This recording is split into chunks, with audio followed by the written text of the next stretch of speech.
Guys. Okay, here we go. It's going. So to summarize what we missed, the most important resource you have as a coach are other coaches, in my opinion. So that having been said, I want everybody to just briefly introduce yourselves. I'm going to start. My name is Vaughn Christensen, assistant speech and debate coach at Beaver High School. I'm starting my 15th year. I'm on my third head coach. And you're asking yourself, Vaughn, why aren't you head coach after 15 years? And the answer is, I'm not a school teacher. Oh. I'm a community volunteer. I'm actually an attorney that agreed to help the team out 15 years ago. And here I am still, participating in speech and debate. And I love it so much. It's been an amazing experience. So, my favorite color is yellow, because it's the color of autumn. Being from remote southern Utah, I love to get out into the wilderness. I love hiking, and it's the color of those aspen leaves that are on the trees that we're going to see here in just a few weeks. So I love the autumn. I love being outdoors. Favorite food is Asian food, any kind of Asian food. I lived a couple of years on the island of Taiwan when I was a young and daring and adventurous person. Did a little bit of study abroad in China, Beijing. My daughter-in-law is from India and introduced me to Indian cuisine. So I absolutely love Asian food, although Hispanic food is a very close second. What do I hope to learn today? I hope to learn a little bit about you. As I mentioned a few minutes ago, I believe our greatest resources as coaches are other coaches, as far as helping to develop a successful personal career and also helping to develop a really successful team and program. So take the time to get to know one another. All right, I had my turn. Shall we just go counterclockwise? All right, Coach, you're up. Okay, I'm David Rushton. I'm here from Murray High School and the head coach for the after-school program, essentially. I experienced with debate so far as I did student congress in high school for my junior and senior year. Wasn't as ambitious in high school as I am now as an adult, so I didn't take it very far. But I love the event, and I think there's a lot to learn for students who need that kind of experience to become more sociable and also learn how to speak more logically and think in different ways. My favorite color is black, obviously. It goes with almost everything, so it's pretty nice. It's convenient. Favorite foods, probably French fries. It's my Achilles heel, but I gotta stay away from it. What I hope to learn, my main goal this year is just to build the team, because at Murray High School we don't really have that much of a debate presence, and it's kind of a dying light, so I'm here to try and just get it back on its feet and hopefully get back into the district. So. Awesome. Thank you, David. Appreciate that. All right, Coach, you're next. My name is Allison Pfister. I am from Roy High School. I'm assisting Stephanie Heath this year. I love assistant coaches. Experience, 0. So brand new to debate. Didn't do it. There was not even a debate program where I went to high school, so it was brand new. Favorite color, blue. Favorite food, hamburgers. Doesn't matter from where. Why blue? Why not blue? The sky is blue. There we go. It's everywhere. The ocean is blue. There you go. What I hope to learn? Well, I've got a steep learning curve, so I think the biggest thing I hope to learn is differentiating the different types of debate and the different types of speech, so that I can, when Stephanie's talking to me and says, all right, we're going to work on this, I don't have to figure out what that means. Awesome, thank you. Allison. Awesome. Yes. Allison. Okay. Allison. I don't have to put the iPad on myself, right? I can just, I'm behind it. Okay, cool. You'll just see this in place kind of from the I'm top. behind, I am the All Wizard right. of Oz, whatever that, yeah, okay. I am LP the Gambrulis. I'm a teacher at Kearns High School, and I am the new assistant coach. And I also know nothing. So I never took debate in high school. We did have a debate team. I went to Skyline. We did fairly well, but I never involved myself in it. So I'm with Amanda Hurd, and she's a fantastic human, so I just want to keep learning from her. So I'm doing debate now. My favorite color is red, maroon red. And when you brought up the question of why, I thought of blood, but I don't know. And not in like a creep, and then I thought of Macbeth. I'm an English teacher, so then I was like Macbeth. So I don't know. I like red.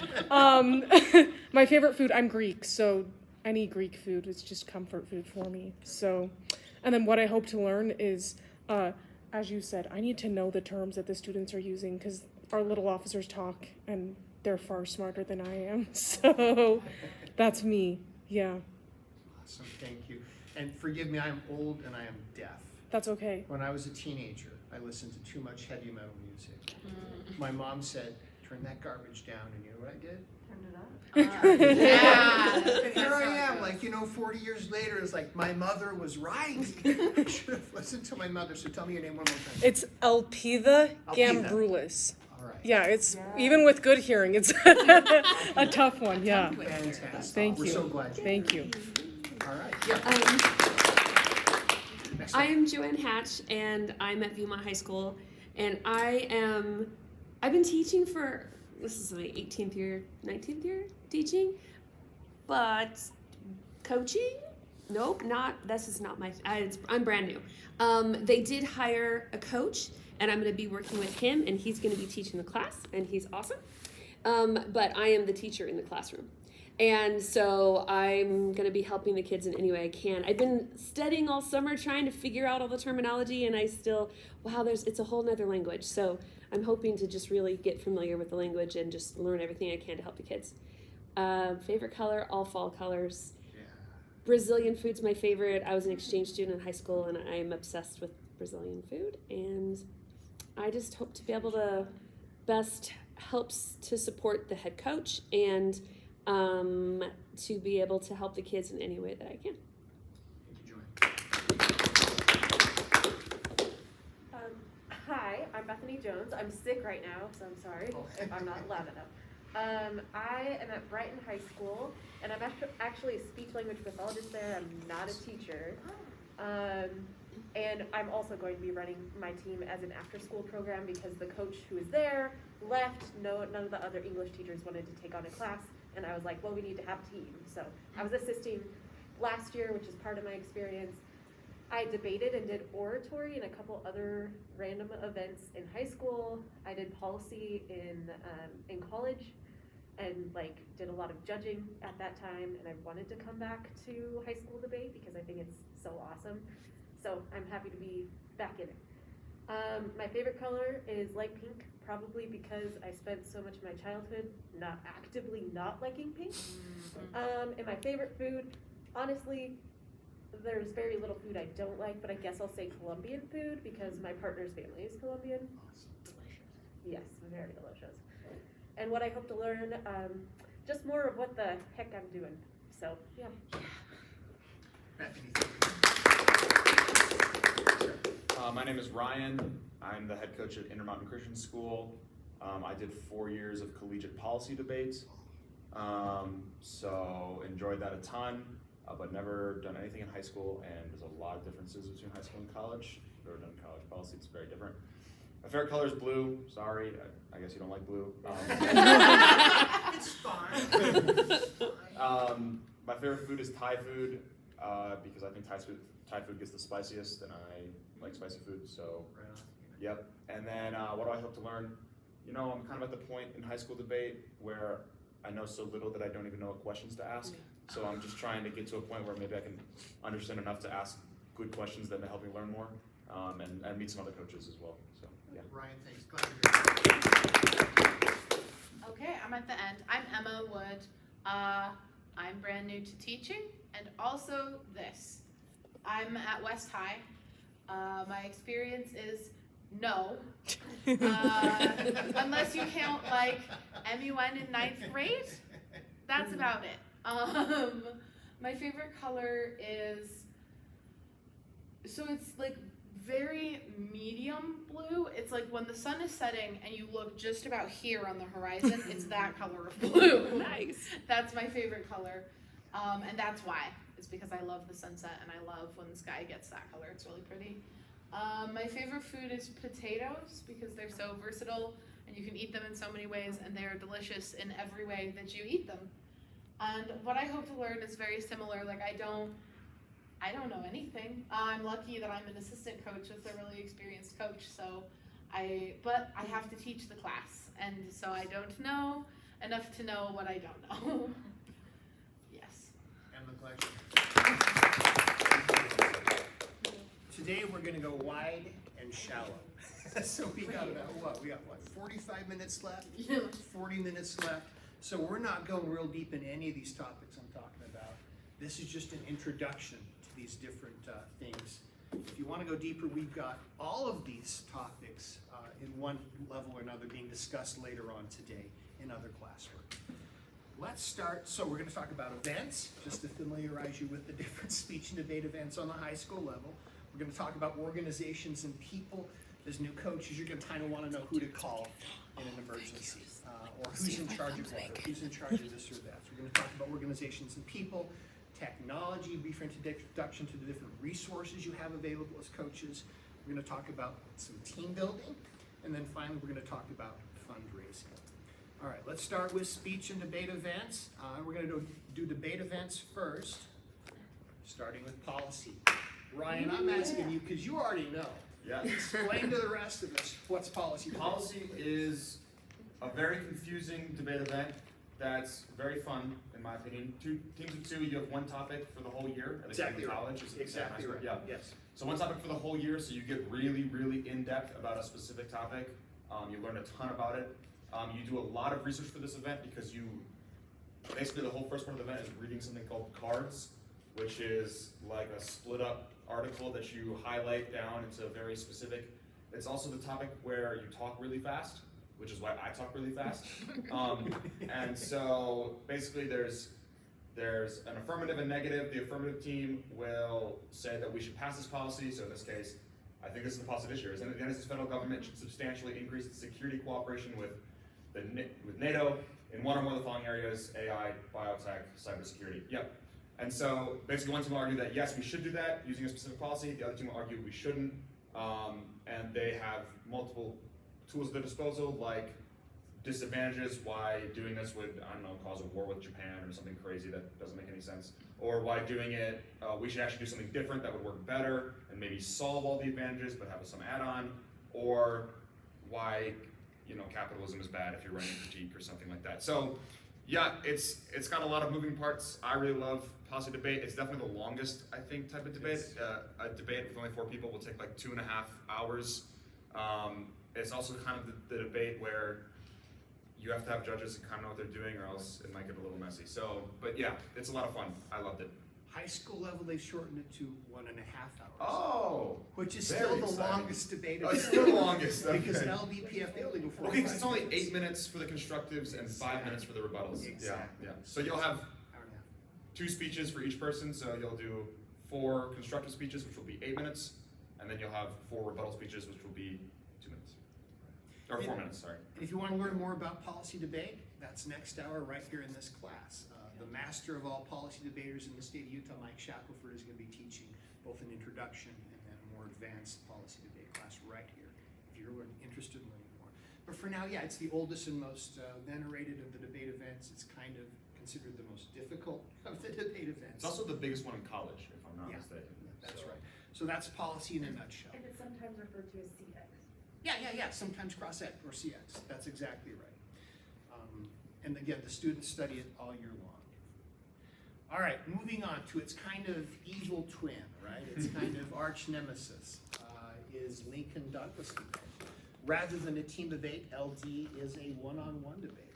Rather than arguing about what is most practical or most feasible or what makes the most sense, LD instead argues what's right. What's wrong? Is this good? Is this bad? Right? So it's a moral debate. It's weighing values. So one-on-one debate, value-based. Unlike policy, where they have the same topic the entire year long, and Lincoln Douglas, they're switching it out every couple of months. Okay? The debate really only lasts about 45 minutes, with students giving alternating speeches between 4 and 7 minutes in length. This first couple of months, September, October, the topic for the novice debaters, the very first year debaters, is going to be civil disobedience in a democracy is morally justified. Is that the right? Yeah. And just to be clear, all of these like topics and stuff will all be online on the NSDA website. Absolutely. So you could access. Okay, great. Absolutely. I Yes. don't know if Yes. that's Yes. Yes. It could have been the ceiling the whole time. Great, no problem. Yeah, I don't want to get that. Yep. So then, for varsity students, September, October, they're going to be arguing about universal healthcare systems. Should the U.S. adopt a European-style single-payer universal healthcare system? Is that good or bad? Is that right or wrong? Is it moral or immoral? That's the topic in LG.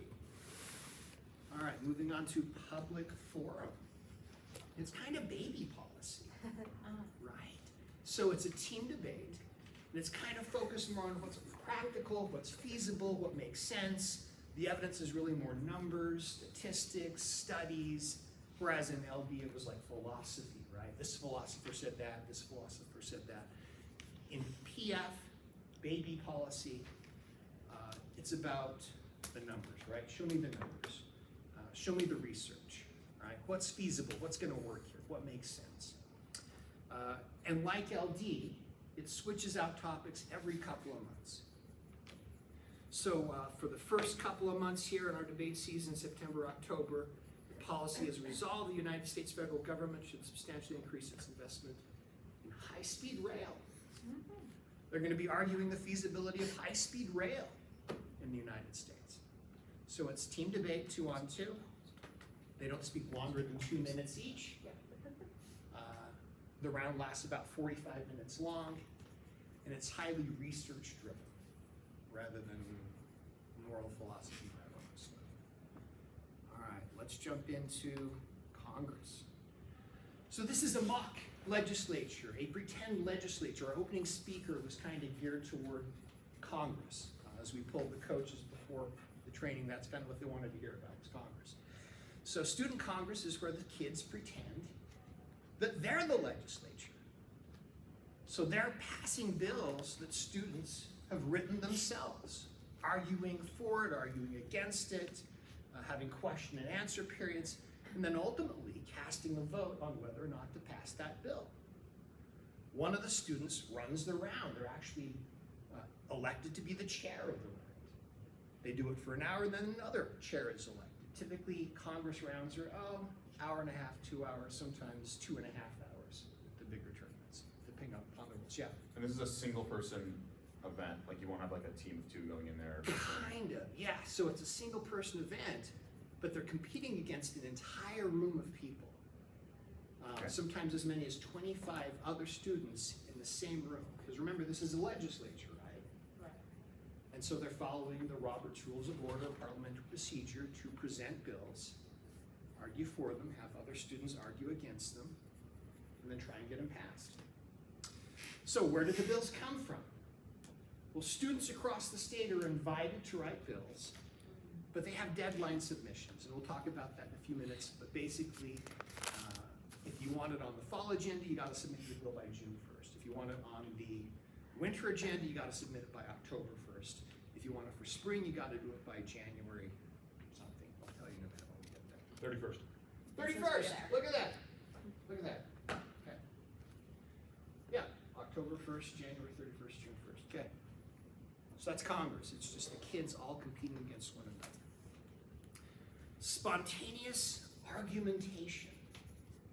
It's impromptu debate. The kids literally walk into the room completely unprepared. The judge hands them a slip of paper. They flip a coin. One of them gets to pick the topic. The other gets to pick whether they're for it or against it. They're given a minute to prepare, and bam, they have the argument just like that. It's fun. It's super, super fun. If we were to poll the students and ask them on a scale of 1 to 10 which the funnest debate event is, they would all say SPAR is the funnest, right? As far as educational value, that's debatable, right? But it does have a place. And the place is it's a valid training tool. And also, it's a way of motivating students that may be a little more timid about debate to really jump in and love it. And so it does have a place. Yeah? I know I'm asking a lot of questions, so if you Yeah. don't want Oh, you're fine. You're Okay. fine. How would you even coach for something like this? Because there's no way to... It's incredibly subjective. Okay, so it's up to each individual. Yeah, it's kind of like judging a speech event, right? You're looking for structure. The kids should have structured arguments. You're looking for persuasive effect, right? How good are they, persuading you and convincing you of their position? So yeah, valid question. It's just really subjective. Sweet. Okay. Let's move on to speech events. Okay. And I'd say maybe the most logical place to start is with impromptu speaking. That's a form of speech where they're just making it up on the spot. So they walk into the room, the students sit, they each take turns, the judge hands them a piece of paper, they got 3 choices, and they have 7 minutes to pick their topic, prep their speech, and deliver the speech. Typically, the kids take a couple of minutes to prep, and then they'll give like a 5-minute speech. That's kind of the standard, but they don't have to. I've seen kids prep for like 10 seconds and give a 6-minute and 50-second speech.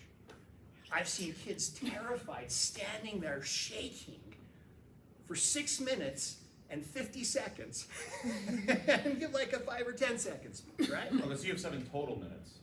Exactly. Overall. So for prep and Exactly. Speaking. Okay. 7 to Together. prep Okay. and deliver their speech. They can use it any way they want. okay. Typically, they prep for 2 and speak for 5, but that's not the rule. They can Right, do whatever you they can want. do as long as you're within 7. That's it. Okay. Typically, topics are quotes, where they're about a famous person, sometimes an abstract idea like white or blue or red or green or blue, Right. whatever. Or sometimes the state tournaments about issues of social relevance. So they could literally get a student paper that just says green on it, and then they have to get like a 7 minutes. It's very common. You have a That's so piece of far. paper with the word green on it. Now And it's talk like, 7 go. minutes. Yeah, very common. The next speech event, I would argue, is extemporaneous speaking. This is a more structured, formalized form of impromptu. In this event, they're given 30 minutes to prep, and then they give a 7-minute speech about a current event. The National Speech and Debate Association and the National High School Association, they publish, they both have lists of proposed extemp topics that come out every month. And if you're subscribed to the joint email, the group email, you will be soon. Every month, Lane, our president, is going to send you the topics for that month. So you'll get it by email every month. So, can a student just prepare all 7 minutes for each topic, or is there like 1,000 of them or something? There's like 150. Okay. So it gives them a general idea of what the judge are looking for. They can maybe research some of their favorites, even prepare speeches for some of their favorites, although that's a gamble because they may not even draw that topic out of the envelope when they walk into the prep room. Students prep all together in one room, then they leave one at a time to give their speeches in a separate room where the judge is waiting.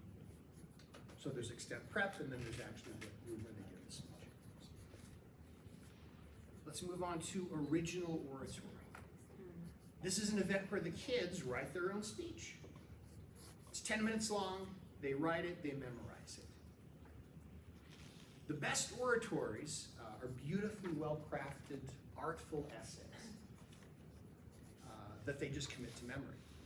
And the best orators will write the speech, but then as they get feedback from judges and from coaches, it kind of evolves through the year. We had a student a couple years ago, she started out a speech about Disney princesses.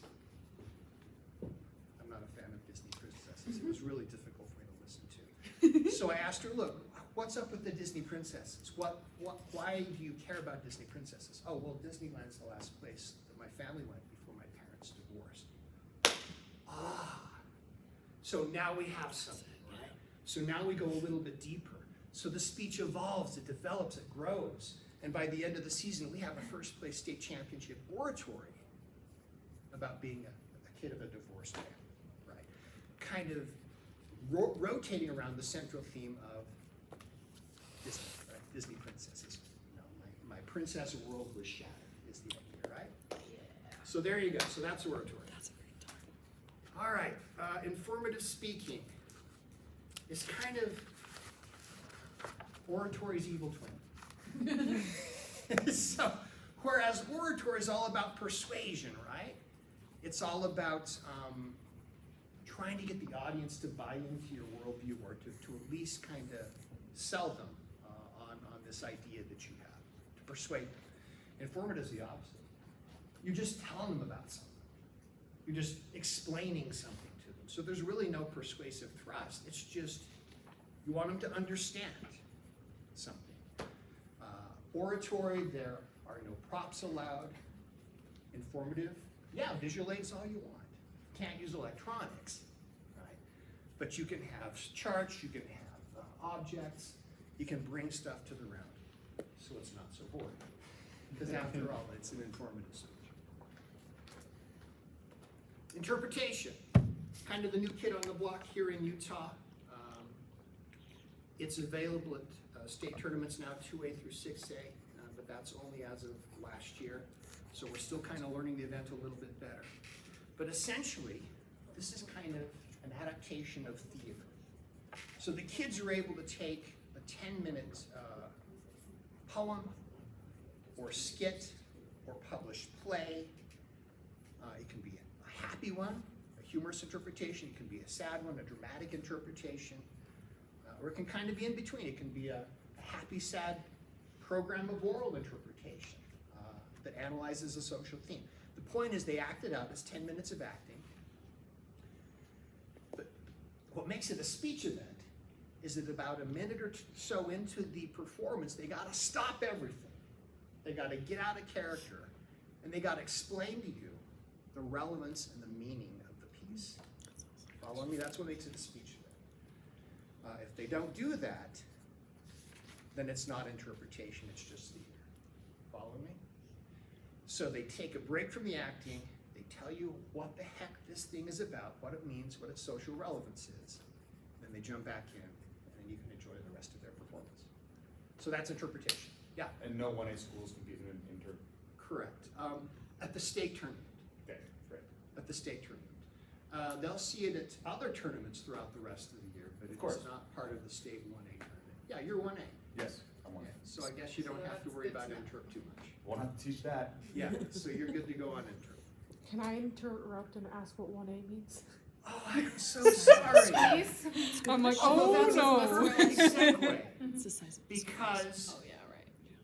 now we're transitioning into organizations of Okay. people. So thank you for Oh, asking that question. okay, Here's your nice. $5. Thank you. Because I Good planned that. transition. that's a perfect segue. That's where we're headed next. So Okay. I'm going to answer your question in this way. The Utah High School Activities Association is the entity in Utah charged with overseeing all high school sports and activities, debates and activities. Right. Some of us coaches treat it like it's a sport. We're working on that. But yeah, it's an activity. The Utah High School Activities Association divides high schools into different categories based upon their size. So a really, really big school with hundreds and hundreds and hundreds of students is 6A. A little tiny school with not very many students at all is 1A. So we got Intermountain Christian 1A, right? 13 students in the graduating class. There you go. See, we got Beaver High School 2A. Right, we got like 80 students in our graduating class. Do we have a 3A school? No. 4A?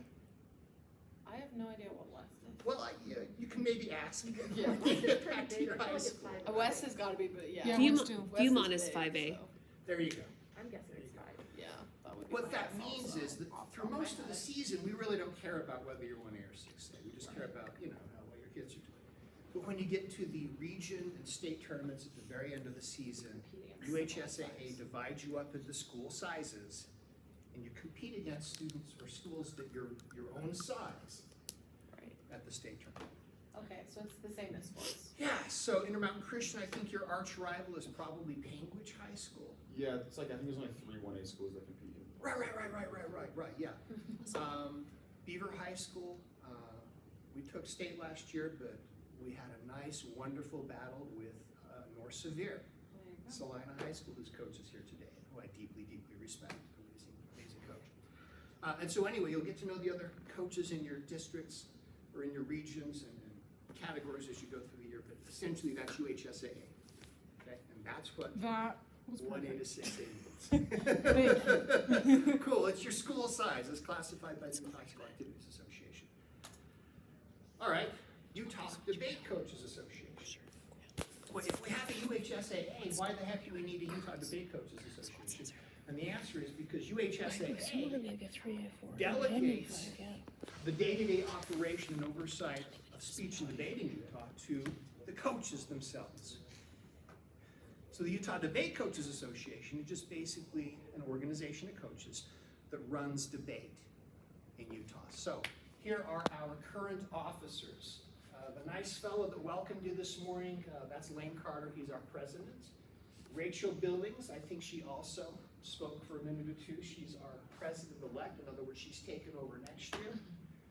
Doug Welton, the very handsome bald man, he's our treasurer, and if you want to know where the power is, it's the money, right? So Doug is the money. He's also a member of the Utah House of Representatives, believe it or not, and a coach at Salem Hills High School. Tanya Rowdy is our director of tournaments. She's probably the one you're going to hear the most from, because she's the one that kind of oversees just making sure the rules are being followed, making sure the judges are properly trained, just kind of the day-to-day mechanics of tournament operations. So you'll probably hear from Tanya more than anybody else. Mike Shackelford at Roland Hall High School, you saw him this morning. I don't think he talked, but he's over middle school.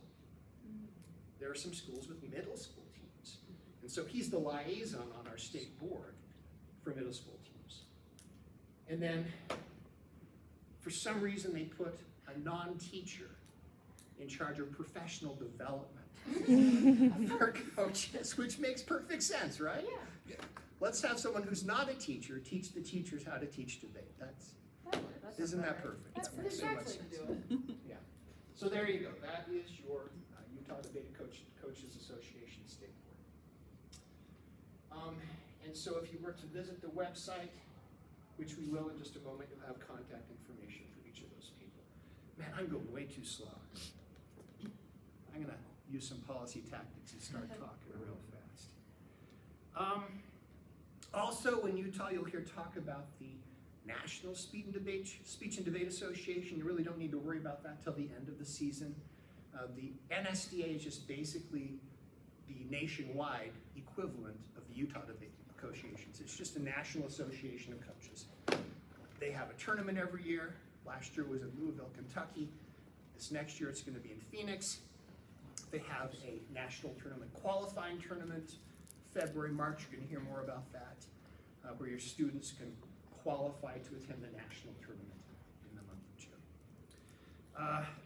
Utah has 3 national districts. We've got the Sundance District in the south. Tanya is in charge of that. We've got the Great Salt Lake District, kind of in the middle of the state. Salt Lake area, Mike Shackelford, Roland Hall is in charge of that. And then on the north, Wasatch District, Shannon Chamberlain. And that's it, that's the NSDA. There's also a National Catholics Forensics League here locally. They have their own national tournament, and there will be more information coming out in the spring on that. There's Ashley, she is in charge still as far as I know. And then you may have other kind of localized circuits. For example, in central Utah, rural, remote central Utah, we have the Central Utah Speech and Debate Circuit, where a bunch of small rural teams like mine get together and just compete with one another. Newly starting this year is the Southern Utah Speech and Debate Circuit, where St. George and Cedar City and also Beaver County teams get together to compete. And there may be equivalent or similar circuits up north as well. They're informal. There's really no value to them other than it's just a chance to get together with similarly situated teams. Let's move on to technology. I forgot to get the Wi-Fi code, so I'm not going to be able to take it to these sites. Yeah, see, I can't get it. I didn't get Wi-Fi, so I'll just. There's a guest, but. There is, and it works fine. It does okay. It's just Alpine Dash guest. I used to sub here. Beautiful. I don't know that I want to take time to get myself logged in. Yeah. Because we only have 5 minutes left. But let me tell you what you'll find when you go there. Slideshow from current slide. I'll just get back in my show. Utah Debate Coaches Association has some amazing resources. There's a website, it's just utahdebatecoaches.org. When you get there, you're going to find a calendar where all the coaches from all the high schools submit the dates for their tournaments that they're hosting at a centralized location, and you can see every tournament that's happening in the state of Utah the entire year. It's so incredibly helpful. And so I say, as you're planning out your tournament season schedule, go to the UDCA website, look at the calendar, and say, okay, I like this one, I like that one is not going to work, but that one's good, right? You can go through the entire year. And that's probably the most useful thing that UDCA does, is it centralizes and coordinates the tournament schedules. They're also a wonderful resource for Student Congress. A few minutes ago I talked about how all the students in the state submit bills. There's a state committee that decides which ones we're going to debate. So the bills are submitted through the Utah Debate Coaches Association website. And there's directions on the site on how to get your Students Congress bills submitted before those deadlines that I posted earlier. Okay? And then there's also just the coach group text. You sign up for it at the UDCA website. So you go to utahdebatecoaches.org, you click the button, you enter your information, you sign up. We're also signing you up today based upon the role that you signed. Okay, Yes? and do you need our personal emails for that then? Uh, rather than our, We asked for it because we've been having trouble Yeah, 'cause with some of I've the had school trouble. districts who are blocking group emails. also, sorry, Yeah. I had a question specifically about this. Yeah. I've registered like maybe 5 different times and I've never heard anything back. Ah. So, So the state site's not working. I don't know. Okay, I don't so know. I will have a chat with our director of tournaments, who is Tanya Roundy, and say, hey, So I'm on the emails, something's still not working. but that's, I don't know. Oh, yeah, so this. So it is sorry, email? I call it a group text, But this is okay. a typo. Emails? This is a typo. Okay. It's a group email. And how do you actually log into the actual Utah Debate Coaches So once you website? sign in, a day or two later, or once you register a day or two later, you're gonna get an email that says you have been added to the Utah Debate Coaches group email. Correct. But you have not got that email yet. No, I do have that email, Oh, okay. but on the actual website where it says like, what's password, so you can log in, Oh, okay. The password is for administrative purposes, it's for Ah, the so people it's that are not- running the website. okay, gotcha. And I'm sorry about that confusion. You don't need a password to access all this awesome Okay. stuff. Thank you. Yeah, you have access to everything you need. All right, let's move on, because I'm close to running out of time. Technology, I'll just let you know that tabroom.com is how we run our tournaments. In the olden days, we used to do it all on paper, which was a lot of work. Tabroom, it actually kind of almost runs itself. There will be a class later today where they're going to teach you how to actually run a tournament using Tabroom. Basically, you enter the students' names, and you just basically set up the events, and then once the coaches register the kids for the tournaments and events, the tournament almost runs itself, because the judges of the tournament will also be on Tabroom, and so their scores are entered into the system. All the director does is just hit a couple of buttons, it reveals the judges' results, and you've got your tournament, and it's easy as pie. So tabroom.com is a phenomenal way to go if you are bold enough and daring enough to host a tournament. It's also used for all college debate as well. Oh, college debate too. You know all about tabroom.com. Super easy, super convenient. And all you gotta do is just visit the website, you sign up as a coach, and then you have access to all the tournaments, and you can even create your own tournament. All right, speechanddebate.org. I talked a minute ago about the National Speech and Debate Association. That's just their website, where you can learn in more detail about the different debate events. And that's also where you go for current topics. Who was asking about current topics? Right there. So this is it. This is where you go. Sweet. Speechanddebate.org Super easy. will give you current topics every single month. And in fact, if you register as a coach with NSDA, you can vote on what the topics are going to be. You can shape the future through your vote. All right, building a program. Again, I'm going super wide, super shallow. If you want to talk about team building, there's going to be a deeper class on that next hour in room number 3, just at the other end of the building. But in a nutshell, my first year, and I realize we're all in different circumstances and we're kind of stuck where we are right now. But for those of you who just have clubs, your goal really ought to be to bring it back into the classroom if you can. feel like you're gonna have probably more buy-in from students, you're gonna have more control over content. It's just you're gonna have a more successful program if you can make it a class rather than a club. We're so grateful you have clubs, and that's fantastic, and I've seen amazing things done with clubs. But in my opinion and experience, I just feel like it's gonna be even better if you bring it into the classroom. So talk to administrators, talk to school boards, talk to whoever you gotta talk to make it a class. Student-led teams, you know, as a new coach, make the mistake of just trying to do everything myself. The kids fought me, the head coach hated it, the parents hated it. Things go so much more smoothly when you're just kind of the wise guru on top of the hill, and then the students are given a lot of day-to-day control over running the team, right? Planning socials and events and activities and teaching. If you give the students authority, and they're trusted students, then I think it just makes a real difference in the success of your team, and in also reducing your stress levels, right? If you got the students helping you run the team.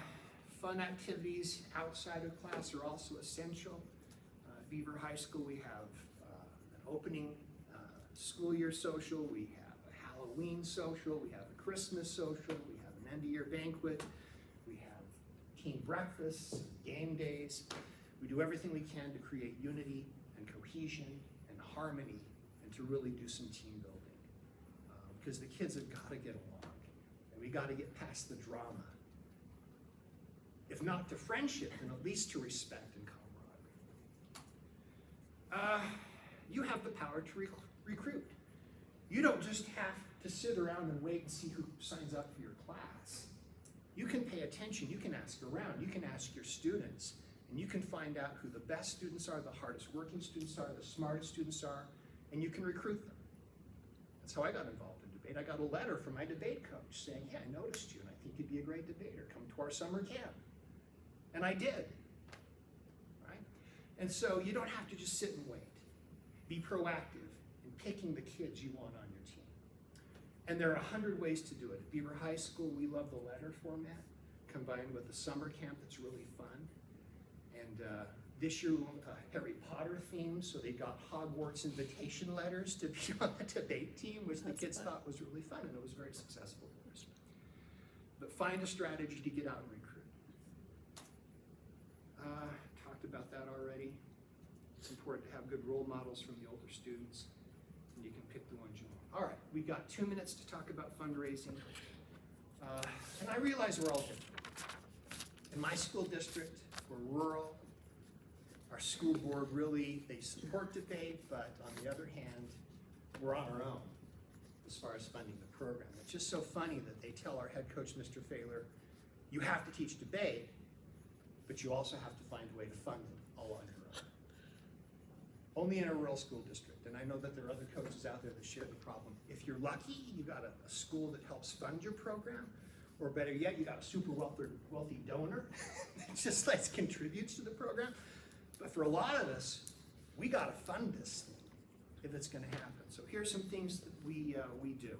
Beaver High School, we run the football concessions booth. Last night we made $1,200 in concessions. That's concessions booth, right? Before that, we did the TNT fireworks booth. Every summer we sold fireworks on the 4th of July and Pioneer Day. And that was successful as well for us. Selling pizza donuts, calendars, other crazy stuff. We've gone with business sponsorships. We actually one year had a hoodie that businesses could advertise their names on the back of it. Private donors. Luckily at Beaver, we have a businessman who says, if your team wins state in anything, I'll give you $1,000, right? And so when you win state, he gives you $1,000. I know of other teams that have businesses that help support their programs. I know of teams that actually have well-off individuals in their communities that donate to the programs. Other ideas. We have like a minute. What do you do to fundraise? I know that last year they made quite a bit of money holding a debate. Awesome. I don't know how, because I'm still learning, but that's kind of funded us for this whole next year is what they made off of the debate, what we did at Viewmont last year. Phenomenal. How creative. So it's an engaging debate. You bring the community in and parents. Well, I in mean, charge I of guess the just, mission, yeah, just having it there and having like food, selling all the things to the people who come to the debate, and You make it an event. Yeah. Any other fundraising ideas? One of the benefits of having good relationships with other coaches, you get ideas, right? About stuff that's working for their teams. All right, carnival, we're looking this year maybe at doing a Halloween carnival. We'll see how that goes. Dances. Anyway, you get it. Just get creative. If you're in a district like mine where you gotta fund it yourself, you just gotta do it. I mean, I believe in the program. I've seen it change kids' lives. The program changed my life, and I just feel like this is so worth it, what we're doing for these students. It's a lot of work, but I think it's worth it. Before we break and go back out to your next session, any stuff that you wanted to know that I didn't at least kind of sort of answer a little bit? We have kind of a basic understanding. All right, well, thank you all for being here. I applaud you on your decision to coach this thing. All right, go change the world.